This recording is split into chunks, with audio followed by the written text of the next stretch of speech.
මම ඖෂධවේදී තුෂාර රණදේව සභාපති රජයේ ඖෂධවේදීන්ගේ සංගමය.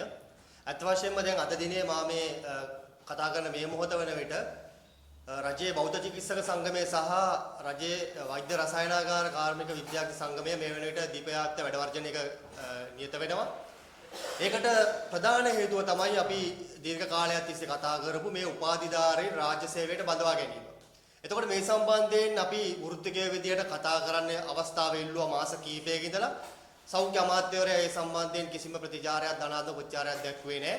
ඔහු මේක ඔහුගේ පක්ෂයේ ප්‍රශ්නයක් කරගත්ත සෞඛ්‍ය අමාත්‍යාංශයේ ප්‍රශ්නය අපි දැක්කා පක්ෂයේ යාන්ත්‍රණය යොදාගෙන කාඩකරු යොදාගෙන පළාත් සභා ඡන්දය අපේක්ෂය යොදාගෙන ඒ විශ්වවිද්‍යාල ශිෂ්‍යයන්ගේ නිවෙස් වලට කතා කරන විභාගයට පෙනී සිටින්න කියනවා. එතකොට සෞඛ්‍ය අමාත්‍යාංශය සහ ඒකේ නිලධාරීන් වැඩක් නැහැ නේද? ඒ නිසා අපි බොහොම පැහැදිලිව කියනවා සෞඛ්‍ය අමාත්‍යවරයා මේක අල්ලගත්තේ වැරදි තැනින්. එතුමා මේ රටේ හිටියා නම් එතුමා දැක්ක වුන් බලයට පැමිණෙන්න ඉස්සර මේ ඖෂධ වේදින්ගේ සංගමය, ඒ වගේම පරිපූර්ණක වෛද්‍ය සේවා ඒකබල බද්ධ මල මණ්ඩලය මේ වෘත්තිකයෝ තමයි පහුගිය කාලේ මේ ඖෂධ ජාවාරම් මේ විදූෂණ ගැන කතා කරේ. එතකොට ඒ වගේම රජයේ ඖෂධ වේදින්ගේ සංගමයේ විදිහට එතුමා දන්නවා පෞද්ගලිකව අපි කීපාරක් හම්බෙන්න උත්සාහ කරාද කියලා. එතකොට ඒ වගේම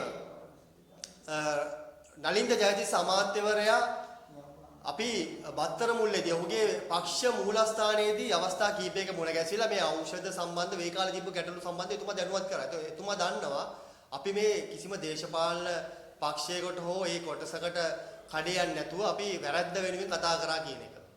එතකොට එහෙම තියෙද්දී අපි දැන් පහුගිය කාලේ අයවැයෙන් මතුවෙච්ච ගැටලුව ගත්තත් අප ඒ ගැටලුව හඳුනාගෙන ඉදිරිපත් කරා. නමුත් එය අහන්න ලෑස්ති වුණේ නැහැ එතුමන්ලා. ඒකෙන් ප්‍රශ්නේ දුරදිග ගියා. වෘත්තීය සමිති ක්‍රියාමාර්ග වලට ගිහලා අවසානයේ අපම ඉදිරිපත් කරපු මේ විසඳුමකට යන්න සිද්ධ වුණා. ඒ ගැටලුව निराකරණය කරගන්න. ඒකට සවන් දීලා නිසි පරිදි ඒක අවබෝධ කරගෙන ක්‍රියා කරා නම් සමහර විට ඒ තත්ත්වයක් ඇති වෙන්නේ නැහැ. ඉතින් ඒ වගේම අපි ඖෂධ වේදින්ගේ සංගමයේ විදිහට අපි පහුගිය කාලේ මේ ජාතික ඖෂධ නියාමන අධිකාරිය එහි විධායක නිලධාරීවරයා ගැන කතා කරා. අපි ඔහුගේ ක්‍රියාකලාපය, ඔහු නිලධාරීන්ට බැනවදින ආකාරය, එහි සේවකයන්ට පහර දෙන ආකාරය, පිටින් පැමිණෙන සමාගම් නියෝජිතයන්ට බැනවදින ආකාරය, ඒක විදේශ නියෝජිත ඉද්දි බැනවදිනකොට ඒක රටේ කීර්ති නාමයටත් හොඳ නෑ කියන එක සහ ඔහුගේ යම් ක්‍රියා සම්බන්ධයෙන් අපි පැමිණිලි ඉදිරිපත් කරා. අපි මාධ්‍යයට කිව්වා, ඇමතිවරයාට කිව්වා. සිවිල් සංවිධාන CID එකේ පැමිණිලි දැම්මා. හැබැයි ඒ මේ මෑතක් වෙනකම්ම ඔවුන් ඒ සම්බන්ධව නිසි තීරණයක් ගත්තේ නැහැ. දැන් අපි කියූප එක ඇත්ත වෙලා අපි පහුගිය සතිය වෙනකොට ප්‍රධාන විධායක නිලධාරීවරයා ඉවත් කරන්න තීරණය අරගෙන. පරක් වෙලා හරි අපි කියූප එක අහුව එක ගැන අපි සතුටු වෙනවා. ඉතින් ඒ වගේ මේ වෘත්තිකයෝ කියන දෙයට සවන් දෙන්න ප්‍රමාද නොවි. එතකොට මේ ගැටලුව සම්බන්ධයෙන්ුත් අපි කියන්නේ ඒකයි. දැන් මේ දවස් දෙකකට කලින් අමාත්‍යවරයා පිළිගන්න ඖෂධ ගෙයක් තියෙනවා කියලා.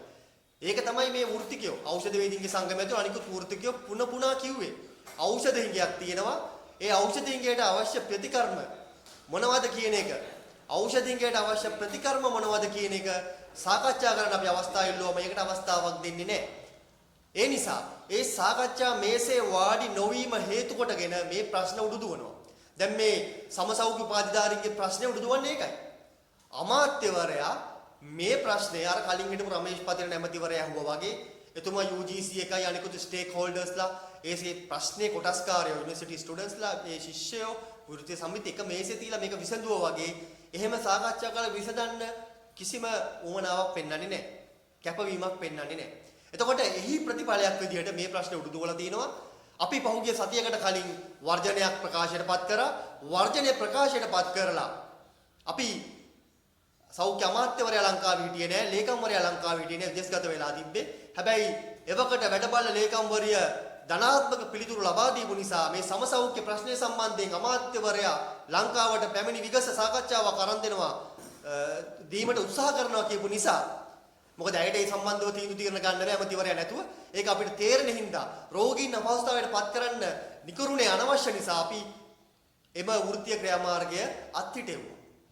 හැබැයි නැවත සෞඛ්‍ය අමාත්‍යවරයා පරණ දේම නම් කරන්නේ මේ ගැටලුව සම්බන්ධයෙන් අවබෝධයක් නැති පාර්ශව ඔවුන්ගේ පක්ෂයට සම්බන්ධ යූනියන් එක්ක නම් කතා කරන්නේ. ඔහුට මේක විසඳ ගන්න ධනාත්මක උවමනාවක් නොමැතිනම් අපිට සිද්ධ වෙනවා නැවතත් වෘත්තීය ක්‍රියාමාර්ග වලට අවතීර්ණය වෙන්න. අද මේ පටන් අරන් තියෙන වෘත්තීය ක්‍රියාමාර්ගය මේ ෆිසියෝതെරපිස්ලා සහ MLTස්ලා මේ පරිපූර්ණක වෛද්‍ය වෘත්තීන්ගේ ඒ වෘත්තීය කණ්ඩායම් දෙකක් ආරම්භ කරලා තියෙන මේ වැඩ වර්ජනය ඉදිරියට යනවද නැද්ද කියන එක තීරණය වෙනවා අද දිනේ මේ සම්බන්ධයෙන් ලැබෙන ප්‍රතිචාර අනුව. ඒ නිසා අපි ඉදිරියේදී අද හවස් වලට සාකච්ඡා පවත්වනවා. අපටත් ආරාධනා ලැබිලා තියෙනවා රජයේ ඖෂධ වේදිකේ සංගමයේ විදියට. අනිවාර්යයෙන් මේකට ධනාත්මක විසඳුමක් නැත්තම් අපිට සිද්ධ වෙනවා නැවතත් වෘත්තීය අරගවලට ප්‍රවිෂ්ඨ වෙන්න. එතකොට එහිදී රෝගීන්ට සිදුවන අපහසුතාවය එතකොට කියන්න එපා මේක දේශපාලන අරමුණක් මේ රජය අපහසුතාවයට පත් කරන්න හදනවා කියලා.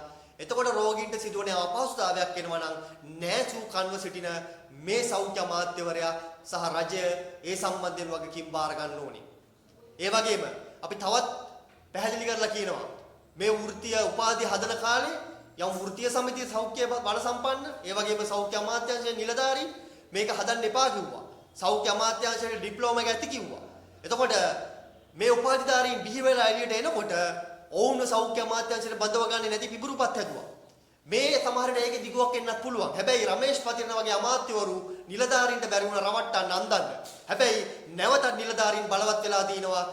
නිලධාරීන්ගේ පදයට නලිත ජජිස් ඇමතිවරයා නටනවා දෝ නැත්නම් ඇන්දිලා දෝ කියලා සැකයකුත් අපිට තියෙනවා. ඒ නිසා මේක සංවේදීව හිතන්න මේක සංවේදීව හිතන්නේ නැතුව මේ වෘත්තීය සමිති වලට ශිෂ්‍යවරපාරවලට අවලාද නගනවා නම් දේශපාලන ලේබල් ගහන්න එනවා නම් සාකච්ඡාවෙන් තොරව ඔබ හිතුමතේ උද්දච්ච විදියට තීන්දුව తీරන ගන්න යනවා නම් එහෙනම් අපිට වගකිය යුතු වෘත්තීය සමිති ව්‍යාපාරයක් විදියට මේ උපාධි මේ රටට අවශ්‍යයි කියලා හදන මොහොතේ ඉඳන් අර අපි කියපු ඒකට බාධක එල්ල කරපු ප්‍රබල වෘත්තීය සමිති සෞඛ්‍ය අමාත්‍යාංශ නිලධාරීන් ඔවුන්ගේ බලය හීන කරලා මේ උපාධි හදන්න දරදී ඇද්ද වෘත්තීය සමිති විදියට අපට මේ වෘත්තිකයන්ගේ සේවාව මේ රටේ අහිංසක ජනතාවට ලබා දෙන්න අවශ්‍ය ඒ දායකත්වය ඒ බලකිරීම ඒ කැපවීම සිද්ධ කරන්න අවශ්‍ය ශක්තිය මේ ව්‍යාපාරයන්ට තියෙනවා මේ වෘත්තීය සමිති වලට තියෙනවා අපි වේතන්ට අද දාන්න එපා එසේ නොමැති වුණොත් අනිවාර්යයෙන් ඉදිරියේදී